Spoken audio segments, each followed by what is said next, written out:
अस्सलाम वालेकुम। तो नाज़रीन, इस एपिसोड के आगाज़ में आप देखेंगे कि अरूज का ख़ास आदमी उसके पास आकर कहता है जाफ़र खिलिज बे के बेटे के पास गया था। ये सुनकर इलियास कहता है क्या तुमने अपनी आंखों से देखा? जिसके जवाब में वो कहता है जैसे ही रईस ने मुझे हुक्म दिया था मैंने उसका ताक़ुब शुरू कर दिया। यह सुनकर अरूज कहता है यानी हमेशा भेड़िए से भेड़िया पैदा नहीं होता। इसका वाल्द हमारी पेशानियों के बोसे ले रहा है और ये हमारी जानें लेने की कोशिश कर रहा है। यह सुनकर इलियास कहता है हमें कुछ ना कुछ करना होगा आगा। जिसे सुनकर अरूज कहता है फ़िक्र मत करो इलियास, हम किसी पर एतमाद नहीं करेंगे और किसी को पीठ नहीं दिखाएंगे, हमें अब एहतियात बरतनी होगी। और दूसरी तरफ पेत्रो पोप को एक ख़त लिख रहा होता है जिसमें वो कहता है जनाब, मैं आपको एक खुशखबरी सुनाना चाहता हूँ कि हम राज़ों वाली किताब के बहुत करीब पहुँच चुके हैं और जैम सुल्तान की अमानत जो शहज़ादे मुराद से चोरी हो गई थी, मैं उसकी तस्वीर आपको बनाकर भेज रहा हूँ। मुझे लगता है इसका राज़ों वाली किताब से कोई ना कोई तो तल्लक है। इसके बाद वो ख़त कासिद को देकर भेज देता है, जिसके बाद वो अपने ख़ास आदमी से कहता है मैं बहुत जल्द रोम जाऊँगा, मैं इस गंदे गड़े से तंग आ गया हूँ। जनाब पोप और अपने भाई जवानी, बेहोरगिया और लोक्रेसिया के लिए बहुत उदास हूँ। खून से साफ़ करने वाली मुश्किलात बाकी रह गई हैं, उनके हल होते ही मैं रोम चला जाऊँगा। और दूसरी तरफ मैथिली में खिज़र उस्ताद सुलेमान के पास पहुँच जाते हैं। उस्ताद सुलेमान मिलने के बाद कहते हैं कि मुझे बताओ वहाँ क्या हुआ था। जिसके जवाब में खिज़र कहता है मैंने पेत्रो का काफ़ी नाम सुना था, खुफिया लोग भी उससे काफ़ी खौफज़दा हैं, इसलिए जाने से पहले मुझे डर था कि कहीं कुछ हो न जाए, लेकिन अल्लाह का शुक्र है मैं वहाँ से सही सलामत आ गया और इसके अलावा मैं वो अमानत लेकर आया हूँ, अब इसे कहीं छुपा दें। जिसके बाद उस्ताद सुलेमान कहते हैं इस तरह की कीमती चीज़ मैं कैसे छुपा सकता हूँ, इसे अपने पास ही रहने दो। जिसके जवाब में खिज़र कहता है उन्होंने मेरा चेहरा देखा हुआ है, वो मुझे पहचानते हैं, इमानत आपके पास ज़्यादा महफूज रहेगी। इसके बाद उस्ताद सुलेमान कहते हैं इसके बावजूद भी ये ईमानत तुम्हारे पास ज़्यादा महफूज है।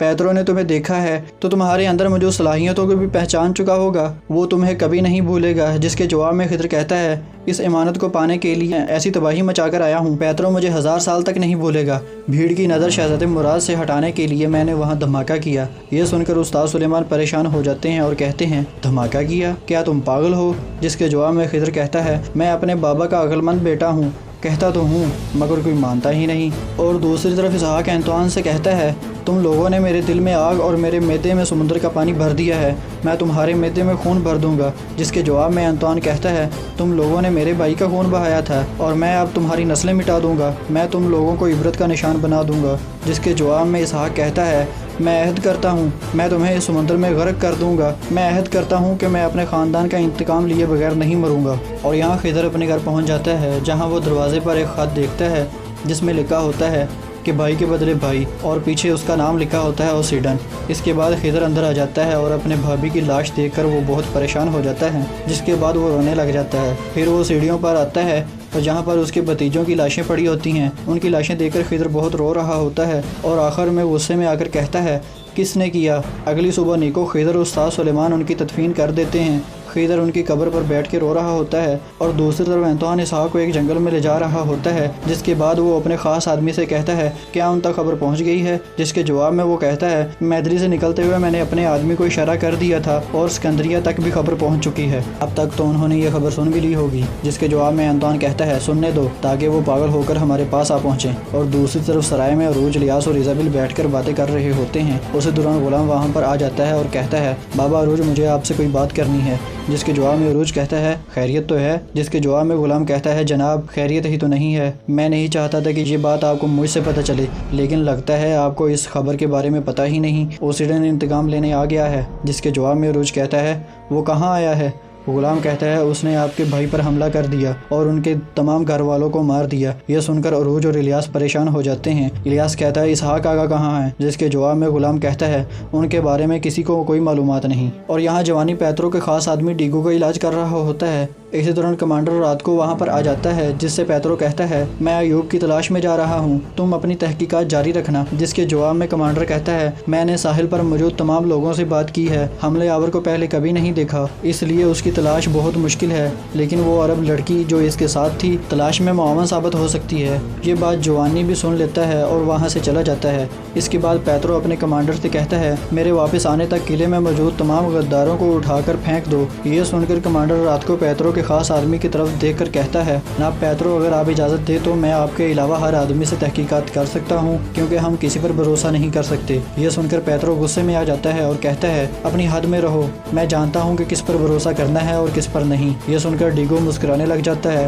اور کمانڈر رات کو وہاں سے چلا جاتا ہے۔ اس کے بعد پیترو ایک خیال دیکھتا ہے جب ڈیگو نے بچپن میں اس کی مدد کی تھی اور اس کے مالک سے اس کو بچایا تھا، اور جوانی ایک گرجا گھر میں آ جاتا ہے اور زینب کے لیے دعا کرتے ہوئے کہتا ہے، یہ آسمان اور سمندر گواہ ہیں کہ زینب نے کچھ برا نہیں کیا، خداوند اس کی حفاظت فرما۔ یہ کہہ کر وہ رو رہا ہوتا ہے اور دوسری طرف زینب کہتی ہے، شکر ہے بخار کم ہو گیا، جوانی واقعی اپنے کام میں ماہر ہے۔ اس کے بعد علینا زینب سے پوچھتی ہے، تمہاری جان کس نے بچائی، ذرا بتاؤ مجھے۔ زینب کہتی ہے، میں تمہیں 1000 بار بتا چکی ہوں۔ اس کے بعد علینا کہتی ہے، مجھے اس ہیرو کے بارے میں بتاؤ، اس کا کیا نام تھا، اور وہ زینب کو بہت تنگ کر رہی ہوتی ہے۔ یہاں استاد سلیمان خضر سے کہتے ہیں کہ دوستوں کی طرف سے ملنے والی معلومات آ چکی ہے، یوسیڈن ایک مشہور لٹیرا ہے، اس کا دماغ میں ٹھکانے پر نہیں ہے، بالکل پاگل ہے۔ اس کے بعد وہ نقشے پر ہاتھ رکھ کر کہتے ہیں، وہ یہاں کسی چھوٹے سے جزیرے پر ہوگا، اتنا بڑا کھیل کھیلنے کے بعد وہ باہر نہیں نکلے گا، میدلی کے قریب ہی کسی جگہ پر ہوگا۔ یہ سن کر خضر کہتا ہے، نہیں استاد، وہ میدلی کے قریب نہیں، اور نقشے کی طرف اشارہ کرتے ہوئے کہتے ہیں،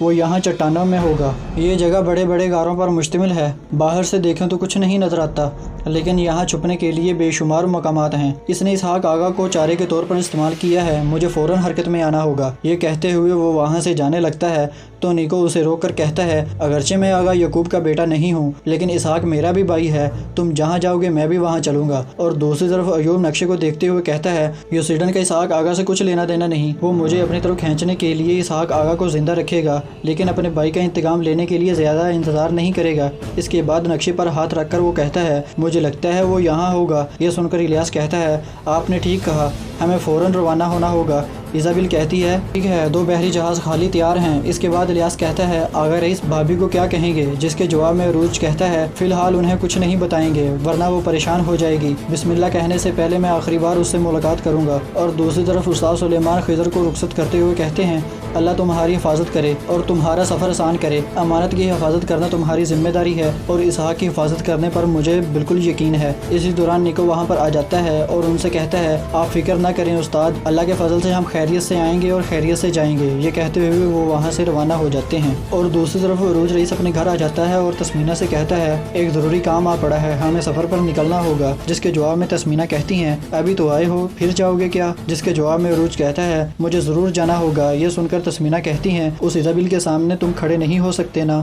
ہے نا؟ عروج پریشان ہو کر کہتا ہے، ایسی بات نہیں ہے۔ اسے دیکھ کر تسمینہ کہتی ہے، کیا تم مجھ سے کچھ چھپا رہے ہو؟ جس کے جواب میں عروج اسے کہتا ہے، ایسی کوئی بات نہیں ہے، ہمیں پیسوں کی ضرورت ہے نا، ہم اپنا جہاز خریدیں گے، اپنی تجارت کریں گے۔ اس کے بعد تسمینہ کہتی ہے، میں چند دنوں سے آپ سے کچھ چھپا رہی تھی۔ پھر وہ اسے بتاتی ہے کہ وہ ماں بننے والی ہے۔ یہ سن کر عروج بہت خوش ہو جاتے ہیں، پھر وہ اسے گلے لگاتے ہیں اور کچھ باتیں کرنے کے بعد وہ رخصت ہو جاتے ہیں۔ تو ناظرین، اگر آپ لوگوں کو میری یہ ویڈیو اچھی لگی ہو تو پلیز لائک کریں اور میرے چینل کو سبسکرائب کریں اور ساتھ لگے بیل آئیکن کو بھی پریس کریں اور ویڈیو کے بارے میں اپنی رائے کا اظہار کمنٹ باکس میں لازمی کریں۔ شکریہ۔